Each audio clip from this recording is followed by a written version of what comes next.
Yeah? Tonight we're in Boston in Lincolnshire. Welcome to Question Time.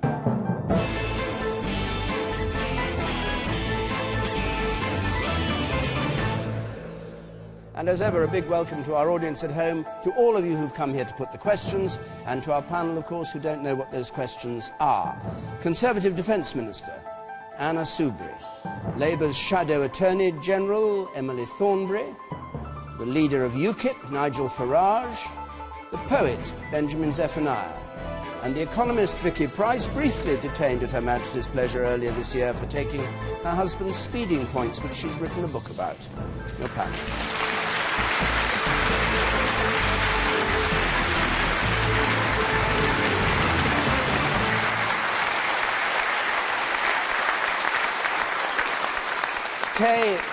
Kay Brown has our first question. Let's have it, Kay. Have 1,000 shipbuilding jobs in Portsmouth been sacrificed to save the United Kingdom? They're closing down. No more Royal Naval ships to be built in Portsmouth. 1,000 jobs lost there. Over 800 jobs actually lost in Scotland. Was it done to save the United Kingdom by keeping Scotland on side? Nigel Farage. To a certain extent, yes. But if so, it's rather silly.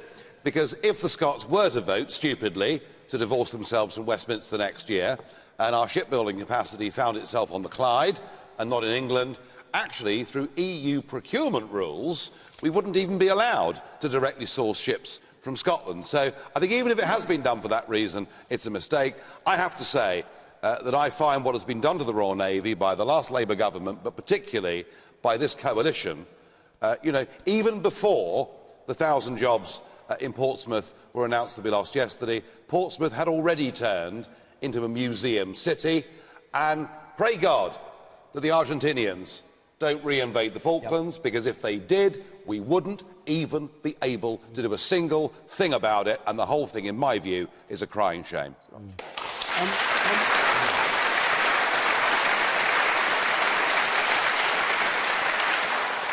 I don't want you to go on much longer, but you didn't address the key issue, which was the motive. Do you believe the motive was commercial, or was the motive you can have these ships, but if you vote for independence, you'll lose the contract? I think that was part of it, but whether that is really going to have a massive effect in the Scottish elections, I don't know. But whether that's the motive or not, it is a massive strategic mistake to take away from this country's premier naval city that has been building ships for nearly 6 centuries the ability to go on doing it. But we're now building ships in Korea for the Royal Navy. No, what on earth are we thinking of? That's All not right. true. Anna Soubry. That is simply... That is absolutely simply not true. So you're not closing down? No, forgive me, you said we were building ships for our Royal Navy in Korea. The replenishment ships. Supply ships, yes. The majority, the big ships, the ones that are costing billions of pounds, we are building in this country. Are we building supply ships in Korea or not? I didn't interrupt you when you were misleading. Are we building supply ships in Korea or not? Excuse me, I did not interrupt Just you answer when the question. I'm going to answer the question from the woman that asked it in the audience, Anna Soubry, Anna Soubry, just let's clear this up. Are we having supply ships built in South Korea for the Royal Navy? I don't know if we are having supply ships. What I do know is please let me explain. The two huge aircraft carriers that are between them well over £7 billion, which will be the two largest aircraft carriers that our Royal Navy has ever had, are being built in this country. No planes on them. And they will have planes on them, and yet again you are misleading. Nigel, you've been on this programme often enough to know the rules are you don't interrupt all the time, just occasionally. Anna. And I think these are important issues, and I think we need to know the facts. Those planes will be built by 2017. That's when the aircraft carriers will be doing their sea trials. One at least will actually go into full operation. But Portsmouth is the question, not the future of Portsmouth. Why are you the question was about Portsmouth, and this day, unfortunately, was always going to come. Because we knew that the two big orders had been placed. We knew that as a result of those orders being fulfilled, there would then be a shortfall in the amount of work until we get the Type 26s up and running.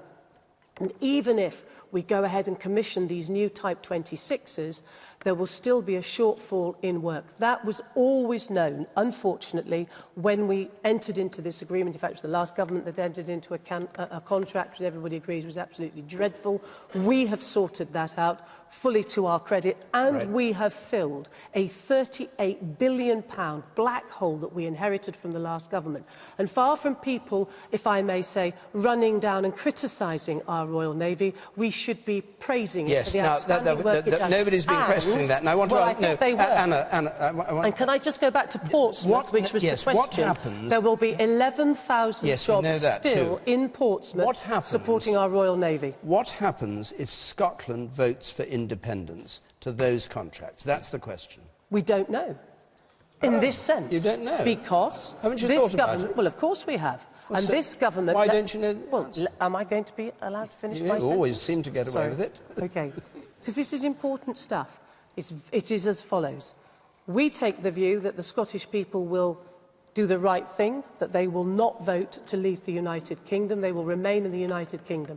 And if that happens, then a decision will be made in sometime after the referendum, a decision which was always planned to take place after the referendum. There is no connection between the two. Be absolutely clear about that, about the build of the Type 26s.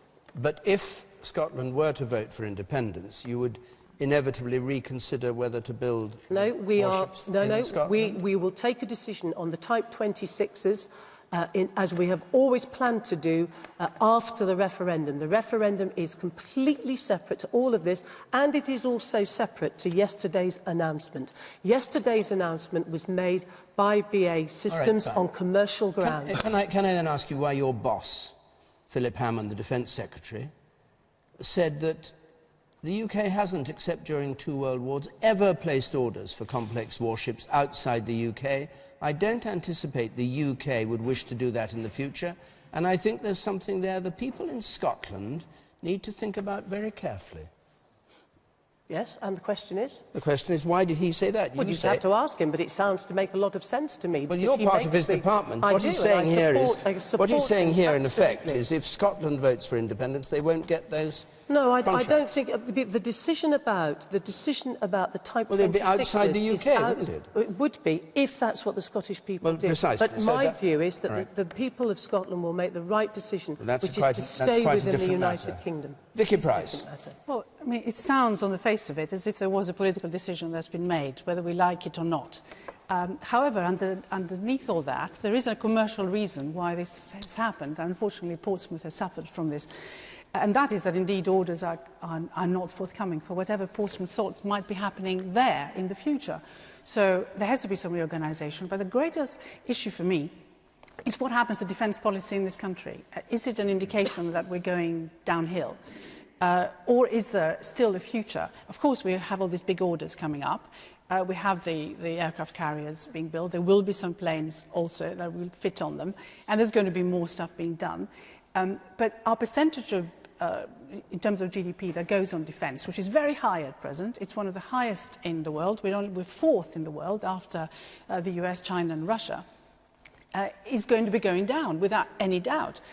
Because we're not, in fact, going to be ordering sort of a huge amount of stuff that we had been ordered before. We had an upswing during Labour. Huge amounts of money was spent on defence. You think it should go down further? I think it should go down further, but it should go down in line with what our obligations might be in Europe. I think what we really need is a proper defence capability in Europe. We can't go down regardless of jobs on the Clyde or jobs in...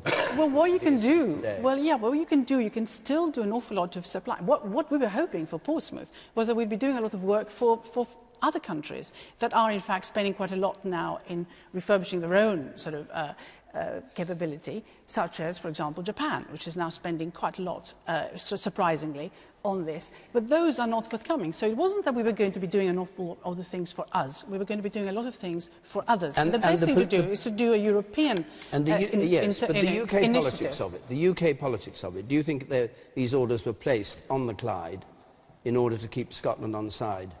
Well, the way it's been expressed, you can't really draw any other conclusion, which is unfortunate. I don't know whether they meant it, but that's certainly what it sounds like to me. All right, fine. Yes, yes, sir. I'm in the blue shirt. Seems to me as if it's political blackmail. That's what it strikes me at. Political blackmail in what sense? Just... Well, there's one saying, right, we'll go into the Scottish if they elect to stay in UK. And that's about it. And you don't think there's a commercial reason for it at all? Sorry? You don't think there's a commercial reason for the decision? No. No. And you, sir, behind her? I understand that David Cameron has pledged to make apprenticeships the norm for all school leavers that choose not to go to university. How will closing the shipyards in Portsmouth improve the employment prospects for young people? And you, sir,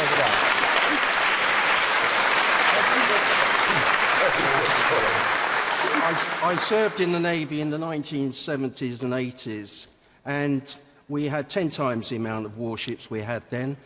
The Conservative government of the day caused the Falklands War. They have done nothing since then but cut our services, not only the Navy but all the services. They've treated us very badly. OK. And you, sir, in the second row here. I'm surprised with the reduced size of our armed forces that we have even one shipyard required these days. And given, having done 26 years in the Royal Air Force, I think the MOD has clearly indicated an ability to spend, but not to spend wisely. OK.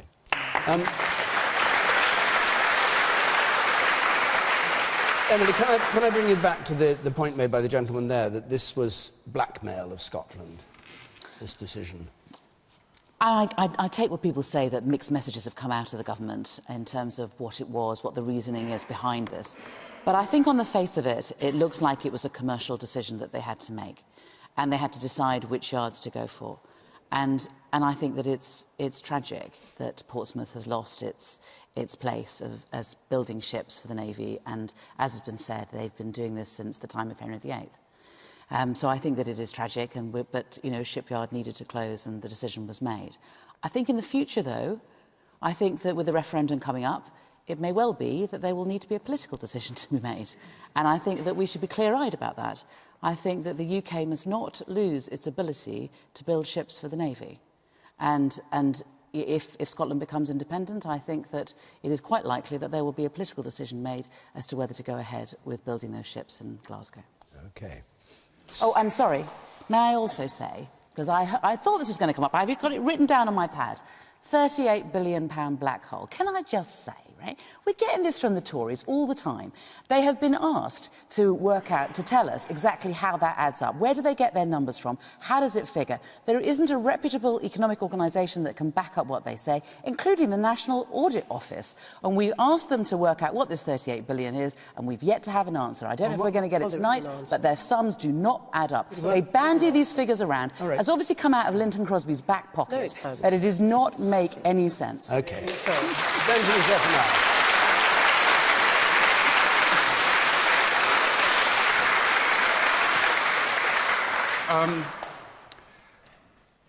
It's not simply that Portsmouth have lost.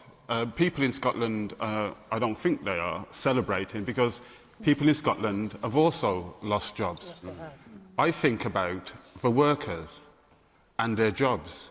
I don't think about the war machine. Nigel says what would happen if Nigel invaded us. If Argentina invaded us. I look at it like this: what would happen if absolute peace broke out? You know, what would happen then? We're so kind of fixated on this thing about war. There's loads of men and women who have skills to build ships and do other things. That I think we should start thinking about a civilian ship-making industry here, making ships for people like me when I retire to go on a cruise. Right. Thank you. No, later on you can do it. I'm going to move on, because we've spent a quarter of an hour on that. And just to say, though, that we're moving question time next week for reasons that will be apparent to you, from Brighton, just a few miles, to Portsmouth. The details of how to come to the Portsmouth programme are there on the bottom of the screen. As always, of course, you can comment on what's being said tonight by text or Twitter. Our hashtag BBCQT. You can follow us at BBC Question Time. You can text comments 83981. The red button will tell you what other people are saying. As you know all too well, Richard Richard Light, please. My family have lived in Boston for nearly 200 years now, and we have to fight for services that seem to get handed to newcomers on a plate. How can this be right?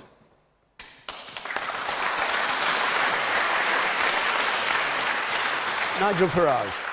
It's not right. It's completely unfair and it's wrong. You've got the crisis, and I met a consultant, just recently retired consultant from the Pilgrim Hospital earlier. You know, what this town has been through is a population explosion over the course of the last 15 years, which is a direct result of our membership of the European Union. It's astonishing that since 2001, the number of EU nationals living in Boston has increased officially by 467%. However, that figure is undoubtedly wrong, because that would say there are an extra 10,000 people from Eastern Europe have moved here. The figure, we suspect in truth, is nearer 20,000. Now, I think it's important that we conduct this debate along sensible, grown-up lines. This country has always been welcome to people that have come here from across the world, from different cultures, different religions, people who've claimed refugee status, and we did it, you know, since World War II. 30 to 50,000 people a year used to come into this country. The figure is now 500,000 a year, and we see our hospitals, we see primary schools where there are many kids here who can't get into primary schools, being bussed off 20 miles away.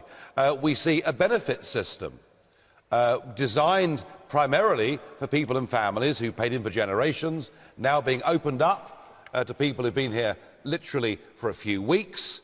And on top of all of this, we're about to open the door on January the 1st to the whole of Bulgaria and Romania. It is not right and it is not fair, and it's about time we started to put our own people first. Okay? Yes, sir. Yes.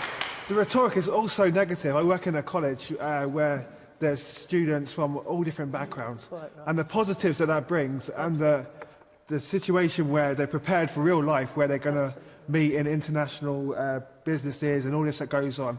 Why are we so negative about the fact that our children are spending time with other children from other places? Okay.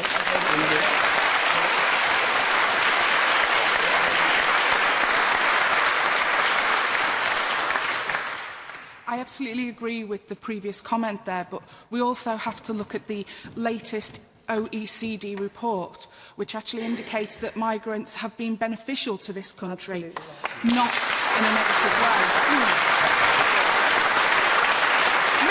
Mr Farage, please, no, Mr Farage, please stop scaremongering the majority of people. It doesn't work. Stop scaremongering.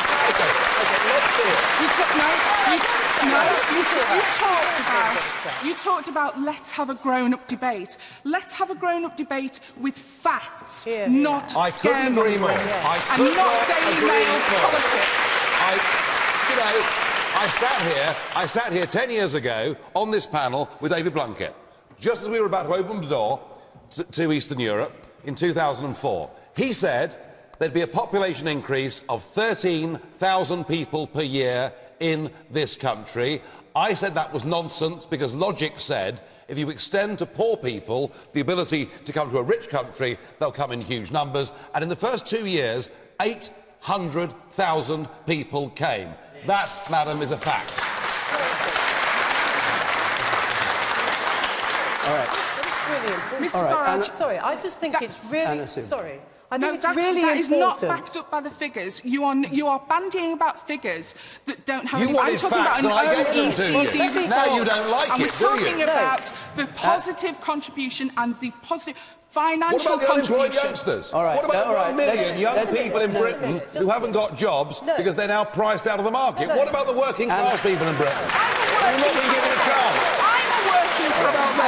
All right, Nigel, hold on. Anna Soubry. People come here to work. They come to Boston to work, and they work in the fields, as you know. They pick the vegetables. They do the jobs. I'm from Nottinghamshire, and I'm old enough to remember the days of the migrant workers that would come over into the fields and do the jobs. Those days have gone.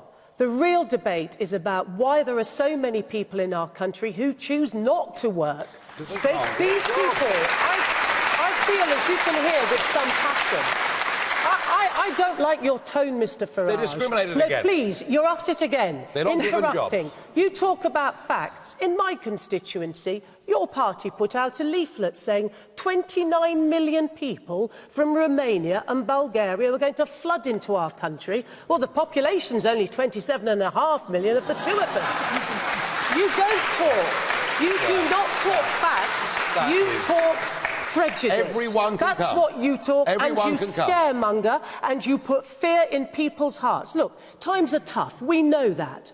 But when times are tough, there's a danger, and history tells us when things are not good, you turn to the stranger and you blame them, and you shouldn't. That is wrong. And I'm proud of our country's history, and I'm proud that people come here. These are good people. Sometimes not all of them are, right. like people in our country. Bring your remarks to an end, because I want to bring other people in. Thank you very much.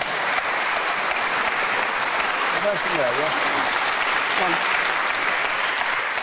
Is it a question of immigration or integration that we've got in this area? There seems to be so many of our foreign friends living in our area, but they live separately from ourselves. Yes. We don't, as a nation, embrace them and ask them to come and join in what we're doing, and as they don't ask us to come and join in with what they do. Having lived abroad for 5 years and lived in a country where I went there, I didn't speak the language properly. I had my eldest child in a country that I don't speak the language from. I can see how they are intimidated by us and people like the likes of Farage. Emily Thornberry. Emily Thornberry. I think that immigration managed properly has huge benefits for this country, and we saw this week a report from the University College London saying that immigrants in the last 10 years from the EU have paid 34% more in taxes than they have ever received in benefits. I think there is an overall benefit for our country, but it does need to be properly managed. And it does seem to me that mistakes have been made and people get anxious about that. And yeah, you're right. 10 years ago, Labour made a mistake and we didn't put in the controls that we should have done for the new accession countries. And we've learned from that, and we should make sure that we put controls in again. We've made mistakes, the current government made mistakes, and people get anxious about that. And they get anxious about... I tell you what they get anxious about, I think, is they see people and they believe them to be being exploited.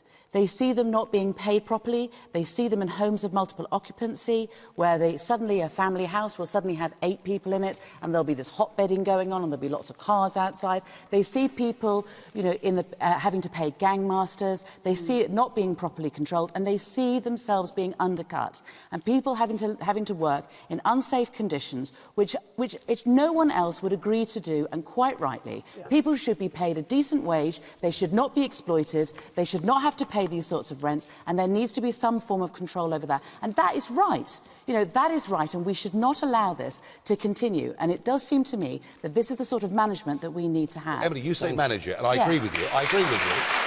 So,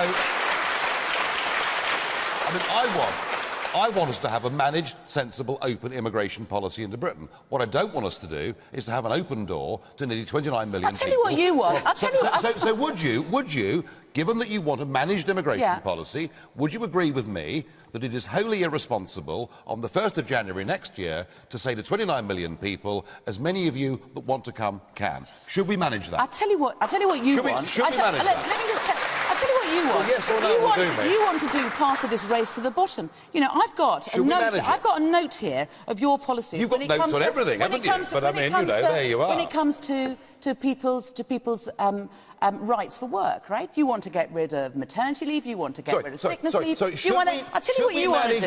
You want to make sure that migrants are not allowed to come into the country, and people here have to work in the same conditions that those migrants. All right. Now look, this is fine. No, we're not wasting. You don't want to manage it. You want an open door. Because the management is. All right. Don't all talk at once, please. If you talk at once, nobody can hear a word you're saying. I'm going to go to the man in the second row there. I want to hear from some members of the audience, because we've heard a lot of opposition to the things that Nigel Farage was saying. I want to hear from people who perhaps agree more with what he's saying, and then we'll have a proper debate about it. You, sir, with the tie on there. I live in a constituency near yourself, a bit further away, near Mansfield. And we do have an awful lot of Eastern Europeans in our area. And no disrespect to them half the time, but my children can't get housing. If you want to have managed immigration or migration, shouldn't you first of all put a decent infrastructure in there? Shouldn't our children be able to speak, or have these children be able to speak the English language first, and have our primary schools to teach English, not to teach Polish and all these other languages first? Let them come into this country by all means, but make sure, A, there's the infrastructure there so that our families and our children can live, and we've got jobs for our children, but sure, let them have the schooling for this country, not their country. Well, I don't think you've been taken seriously enough. You were very nice, or you can't do the programme. If I can cover some of the things that have been already discussed. I mean, first of all, in my view, I'll get back to your question about housing and so on. I don't think it was a mistake by the Labour government to let the Poles and others come in. The forecasts that were made were on the countries were going to open up, and they didn't. So instead of going to Germany, where the Poles would have gone, they came here because we opened up. And the interesting thing is, yes, of course, it's caused a number of social tensions. We had, during the period of very substantial migration from those countries, one of the fastest growth rates of any of the countries in Europe. They were very beneficial in all sorts of different ways. Of course, we don't have enough housing. One of the serious problems of the last decade is that housing construction has declined so substantially because of whatever the political reasons at the time, and there were huge cutbacks in that area, and of course privatisation, everything else that had happened. No affordable housing has been built in this country to meet the needs of whoever is here in Boston or the people who are coming out. So it's not we're coming in. So it's not just the fact that they're coming here and they have special privileges. We simply have failed everybody who actually needs affordable housing. What's going to happen now?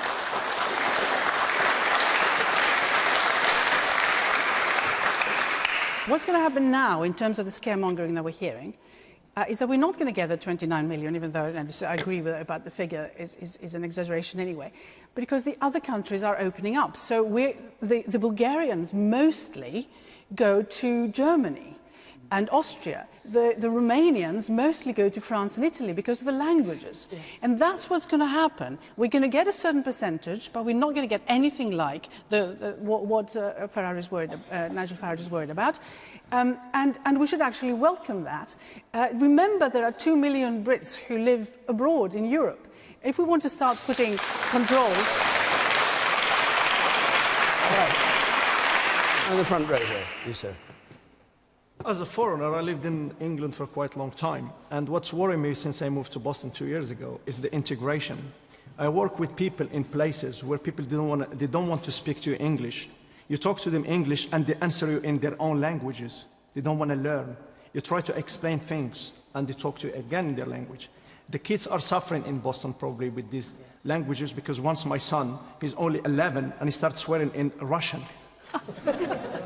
It's very useful. And as I'm a foreigner, I try to teach them the things which is in England. They're going to good schools and they're trying to study everything in the proper way. But unfortunately, there is a lot of effect and the integration, it doesn't exist. And one more thing, which is I agree with Nigel, despite I'm a foreigner.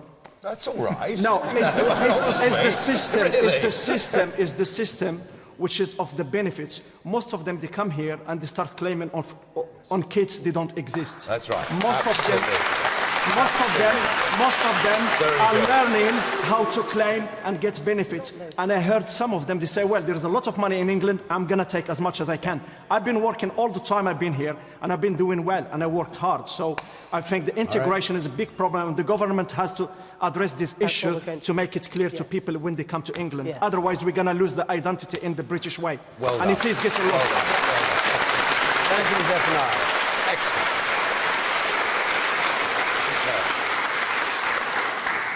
Be careful, my friend. It's not most of them. No, it can never be most of them. Let me just say something. Let me say something. My father is from Barbados. My mother is from Jamaica. I was born in Birmingham. When I moved into this area, I remember coming to Boston and standing by the church. And when you're a black person in Britain, you start to travel, people ask you, did you get a culture clash when you go to Jamaica? You know, did you kind of have a cultural experience, some kind of culture shock? Or when you go to Africa? When I came to Boston and I stood in the town centre near the church, I remember standing there and looking and seeing all these people that to me looked white, but I didn't hear any English. And I remember standing there thinking, what is this?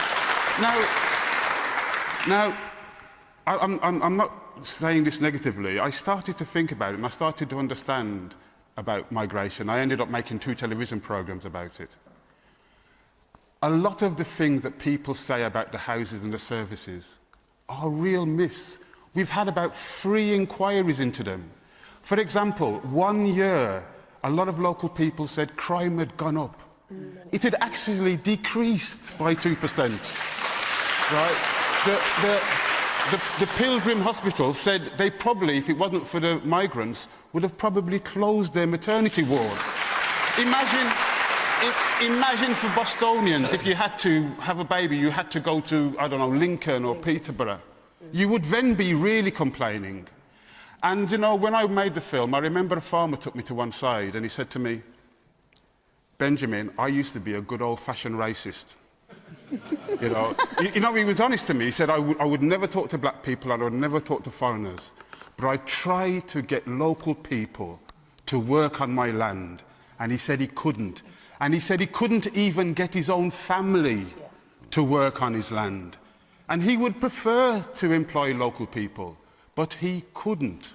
I understand the problem with integration. There are very few foreigners here now, very few Eastern Europeans. I'm just guessing that. But on the whole, they don't get involved in the political and cultural life of the area. But let me explain something to you. When my parents came to the Caribbean, they settled in Aston and Handsworth, and they didn't go anywhere else. They didn't integrate either. It takes a bit of time for you to get confidence. It takes time for you to settle and have financial freedom and confidence to move on. Okay. A lot of people come in on this. Also.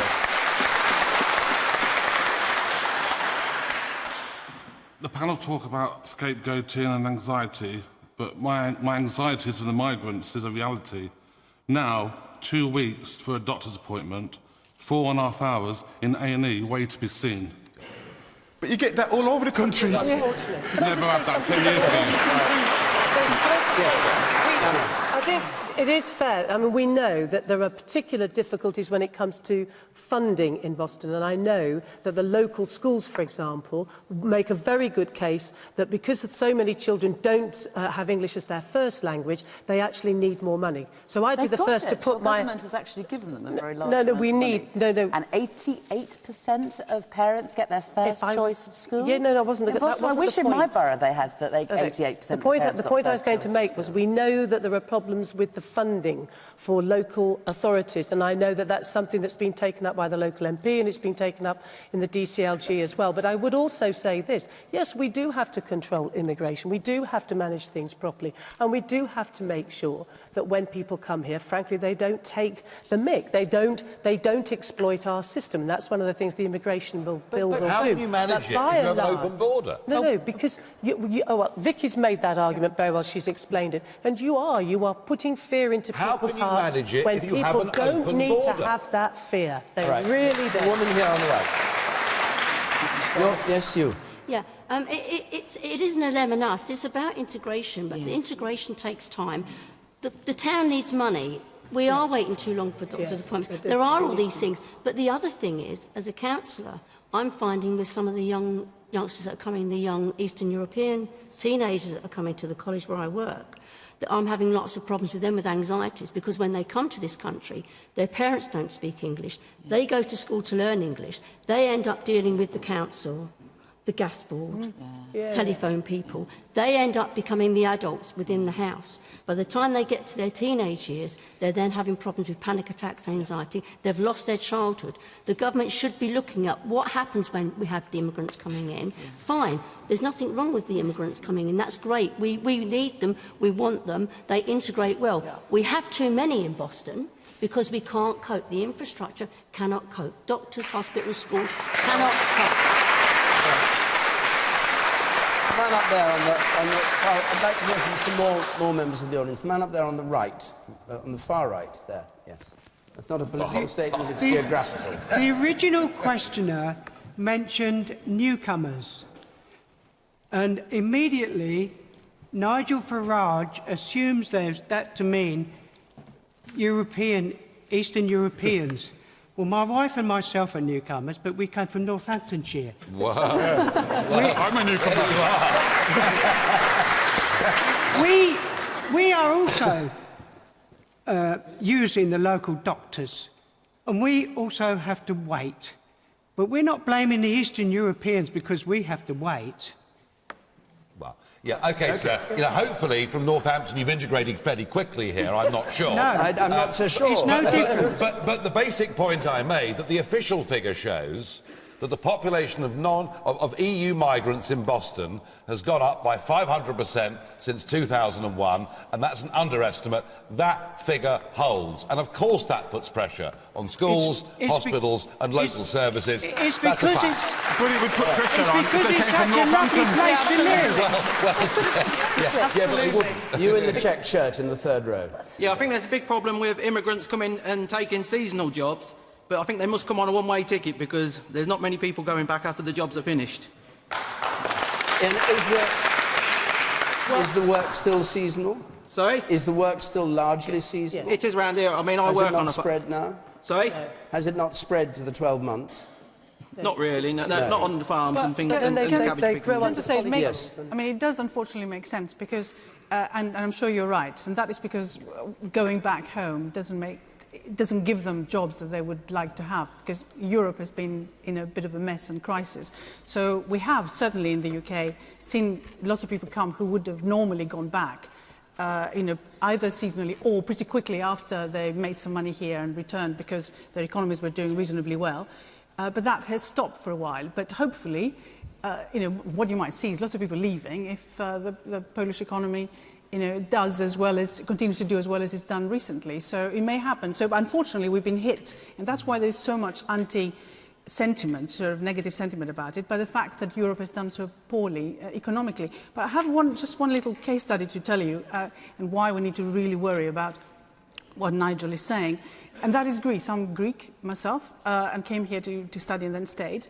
But what's been going on in Greece is that it has become the entry point for all the immigrants who are trying to come into Europe. And the population has increased exponentially. It's just extraordinary what's been going on. And what we have there is a strange system where the Constitution says everyone has to go, or the kids have to go to Greek schools. So they have to learn Greek. And within a couple of years, they're Greek. So they have the problem that the lady here talked about, which is that the kids then take over in a way, but they're the Greeks and the parents have to adjust.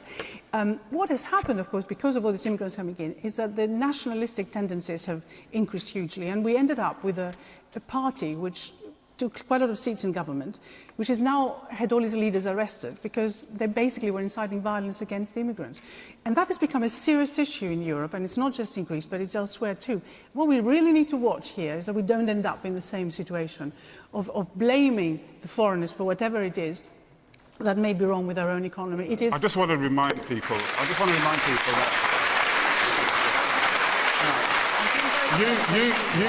you people here know that 400 years ago, people left from this Boston. Yes. And they migrated to the United States of America to form another Boston. Yep. Nigel, you should go on a programme called Who Do You Think You Are? Because I'm sure that you will find that you've got migrants in your family.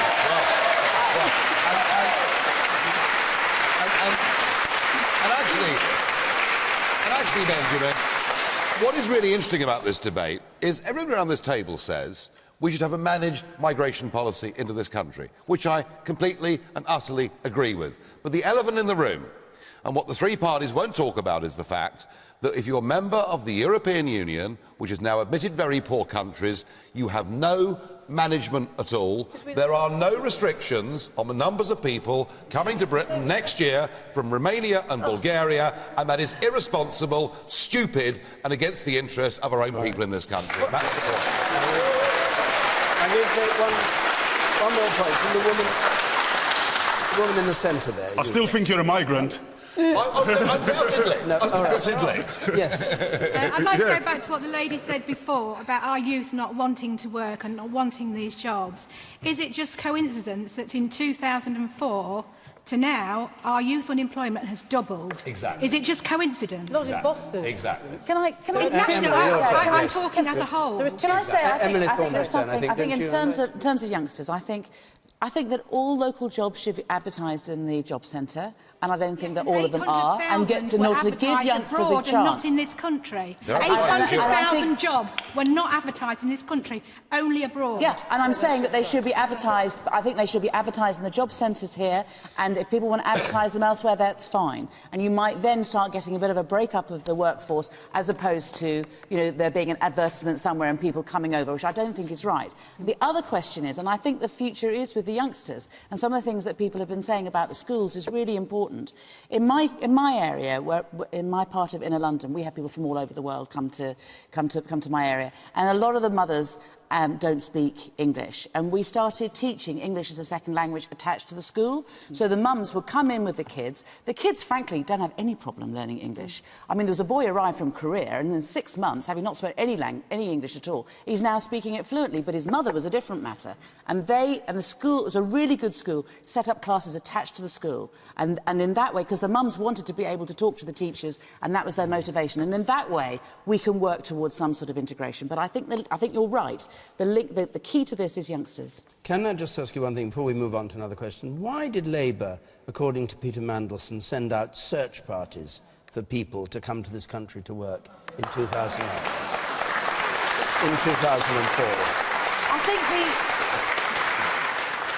I think that the point was that at a time of a booming economy, not all the vacancies could be filled, and so you know, we looked around, and as I started off, you know, managed migration can be of huge benefit to a country. And please don't forget, we've been talking about the National Health Service. It would be nowhere without people coming to this country and working in the National Health Service.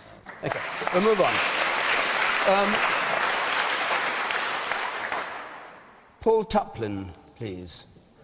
Paul Tuplin. With a suspected terrorist successfully evading the police this week by wearing a burqa, is there now a clear case for banning the burqa?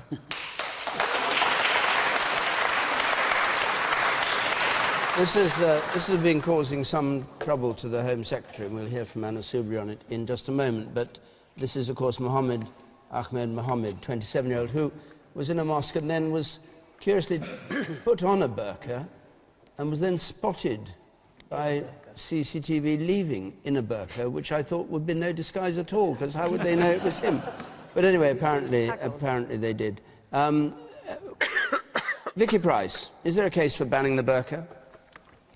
Well, I think there should be freedom for people to wear what they like.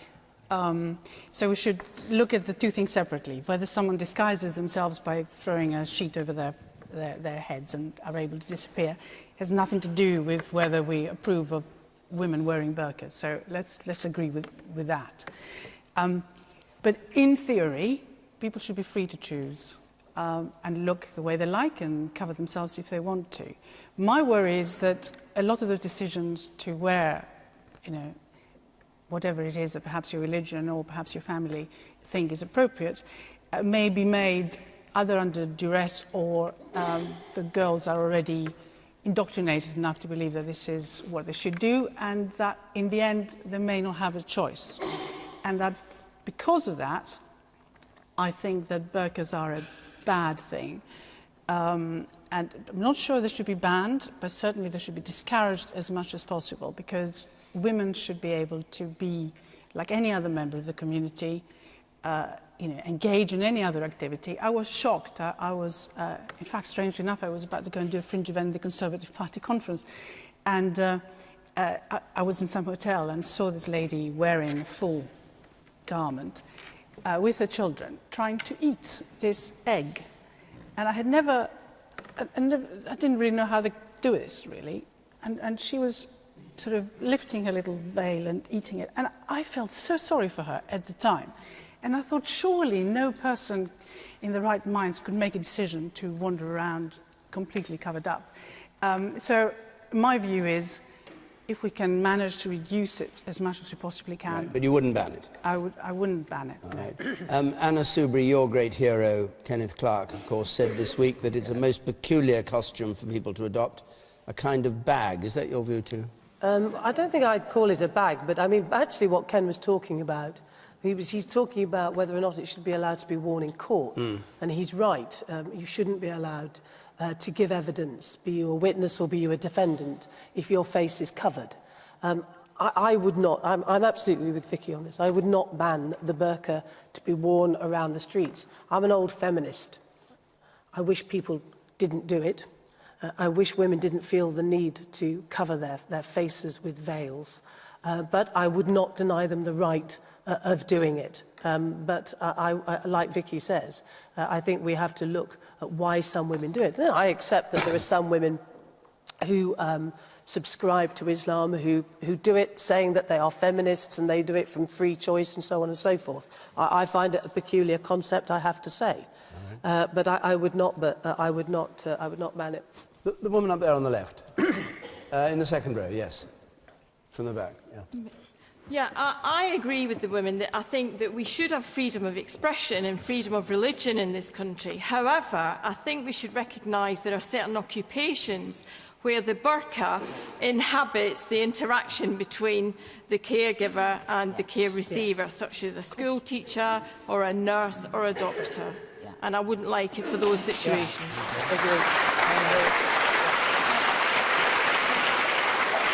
And the woman behind you, in the back row there, with the dark hair, yes. Do you not think... Man. The woman to the left.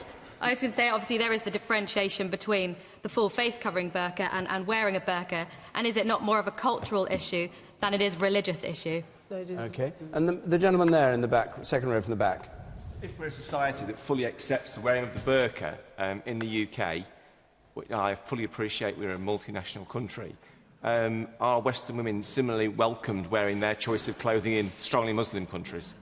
Not, I think. But Nigel Farage, the French, of course, have banned the burqa. They have, and the Belgians. Yeah. And the Belgians. I don't know how successfully. I don't know how many prosecutions there have been. Some, only a handful. I mean, it's very interesting. I mean, this whole debate, UKIP started this debate 4 years ago. We talked about whether the burqa was appropriate or not, and we received abuse from all sides. And I see the argument is changing and moving on. Seems to me that the important thing here is we have to say, in this country, you know, wherever you come from, whatever your religion is, we have to have equality before the law. And that means that if we can't wear a crash helmet walking into the bank, then a burqa shouldn't be allowed in the bank.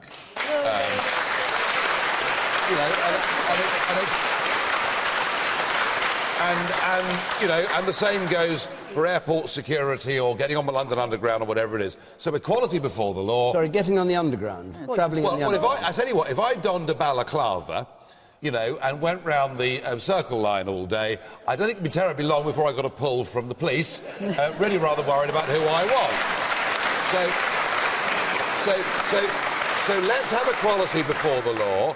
I wouldn't say that we should ban people wearing the burqa walking down Boston High Street. There are all sorts of, I'm sure, very unusual clothes that are worn walking down Boston High Street. I wouldn't go to that extreme. But you're not allowed to go on the Underground. But I do think, well, I can assure you that after 7/7, and don't forget, of course, one of the bombers from 7/7 escaped wearing a burqa as well. What about on a bus? Well, on a bus is a public place where I don't think you're stopped from getting on wearing a crash helmet. Can you clarify UKIP policy on this? Yeah. Because it does seem to be a bit confusing. We want equality before the law. We do not wish to see the burqa being worn in places where the rest of us would not be allowed to cover our heads or faces. It's as simple as that. No, you can't. Emily Thornberry, Shadow Attorney General. Equality before the law, is that the right way of putting it? I certainly think that in court that witnesses and defendants should not be covering their face. I think it's really important that juries get an opportunity to assess people, and they can't do that if their face is covered. And I'm afraid I just don't think. And I also agree with the lady at the back who says that certain carers, it's really important to be able to establish a close... I wouldn't want my 4-year-old looked after by somebody wearing a burqa. I wouldn't want my elderly mum looked after by somebody wearing a burqa. They need to be able to show their face. I wouldn't mind if they worked in records in the hospital. They could wear whatever they like in those circumstances. But I think there are certain times... I think the question begins with the idea that, you know, there's a man who's under a T-PIMS and he escapes wearing a burqa. Should we ban the burqa?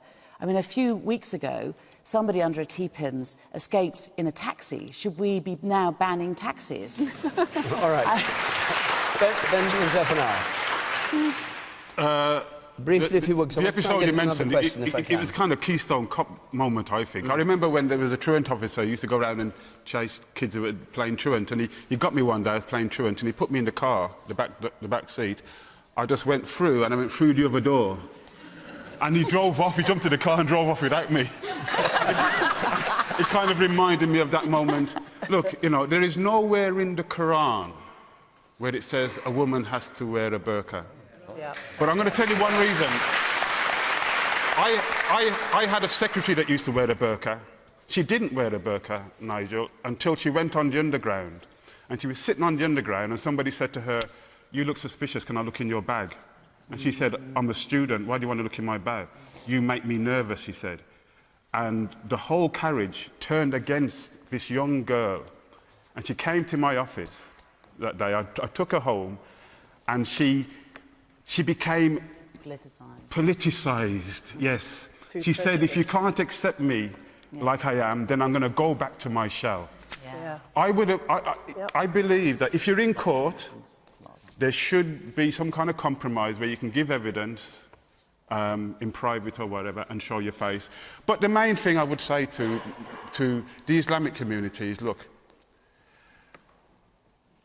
women wear veil because they say they don't want to be seen as sexual objects. Who are you being seen as sexual objects by? Men. So the problem is with men. All right. Thank you very much. We've got 5 minutes.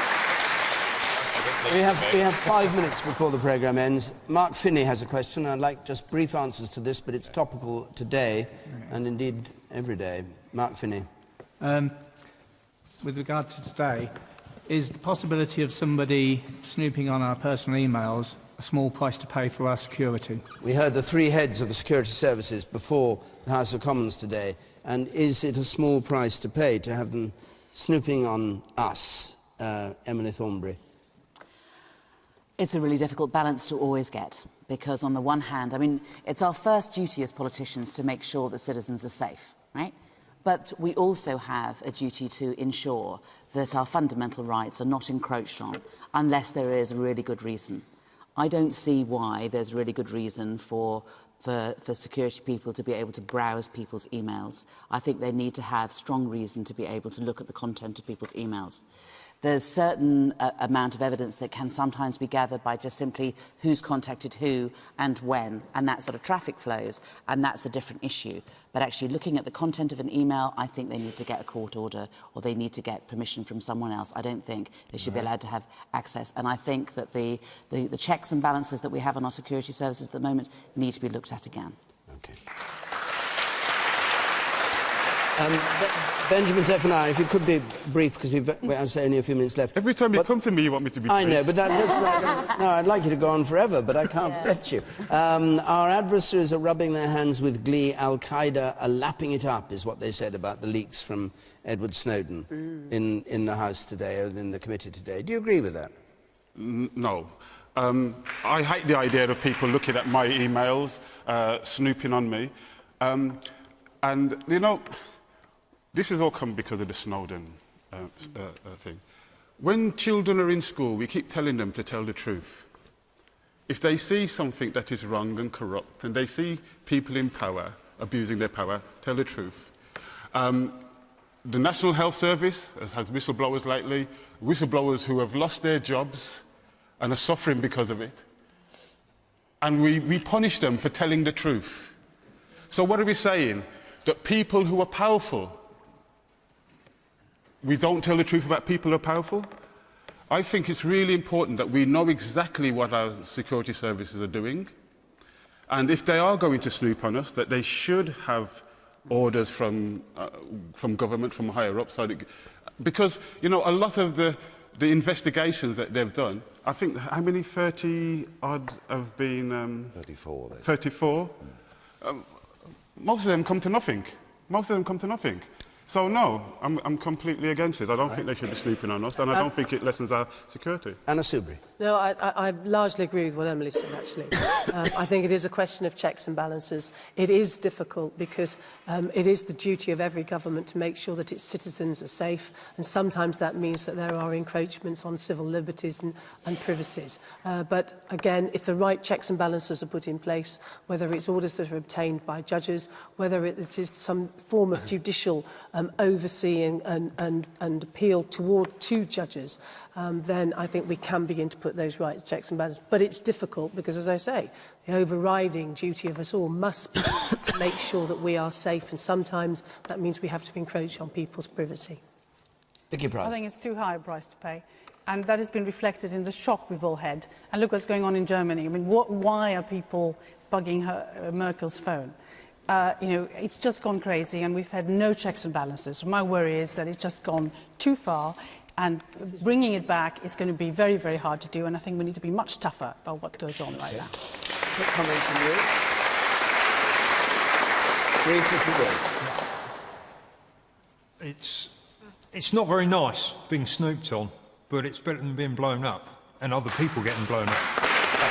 Nigel Farage. Well, you know, which unfortunately now is a reality because it's happened. I think that's right. I mean, you know, I hate Big Brother. I hate the big state. I hate the thought of being snooped on. But you know what? There are billions of emails and texts being sent every day. They haven't even got the facilities, sir, to snoop on all of us. They're not looking for you. They're not worried about any of you and what you do and what you say. Maybe one or two on the panel here they might want to monitor.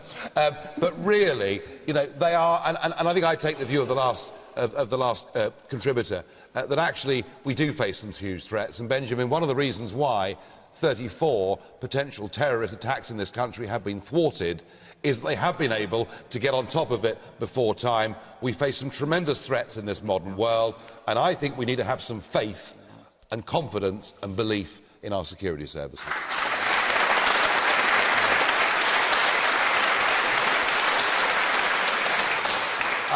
Our hour is up, those fateful words. I'm sorry to those who hadn't been able to get in, and members of the panel who want to speak longer than they were allowed to. But next week, we're going to be in Portsmouth next week. We're going to have Ed Davey for the Liberal Democrats there, the Conservative former Chancellor of the Exchequer, Nigel Lawson, and Stella Creasy for Labour on the panel, among others.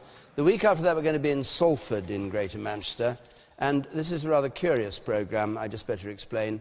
It's divided the audience between people 30 or under and 60 or over. You get the idea. It's a kind of crude generation gap. And the generation game. And we'll just be seeing what their views are on the economy, on education, on housing, on all those things that affect people. Now, if you want to come to Portsmouth, that's next week, or you can be any age for the Portsmouth job, or Salford if you're under 30 or over 60. Go to our website, the address is on the screen there, or call, as ever, 0330 123 99 88. If you're listening to this on Radio 5 Live, you can continue the debate on Question Time Extra Time. Here we have to shut up. My thanks to our panel and to everybody who came here to take part from Boston in Lincolnshire. Good night.